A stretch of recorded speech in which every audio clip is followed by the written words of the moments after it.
This masterpiece by famous Catalan architect Antoni Gaudi has been under construction for nearly 140 years. Although unfinished, the Sagrada Familia is one of Barcelona's biggest attractions. Many people in Barcelona thought they'd never live to see it completed.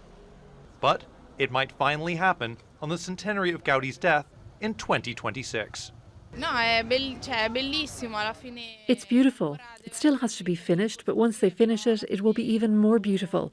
We'll be able to admire the beauty of the whole complex. Whether it can be finished on time will depend on tourists like these. Gaudi demanded that the entire project be funded from ticket sales and private donations, but constant shortfalls have stalled the project longer than perhaps even he imagined. The pandemic brought construction to a halt. We didn't have visitors for almost a year. Without receiving funds, we had very little, but the construction board decided to keep going ahead. But now, the Sagrada Familia is facing a new challenge.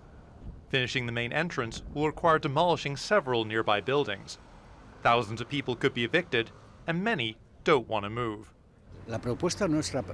Our proposal both for the City Hall and the Board of Construction is that we are very comfortable in our homes. We've paid for them and they are totally legally ours. Balancing the rights of residents against a major architectural spectacle for the city has put local authorities in a difficult position. There aren't magical solutions here. We don't think that in order to finish the basilica, all buildings involved must be demolished, but we also think it isn't likely that all buildings will be saved.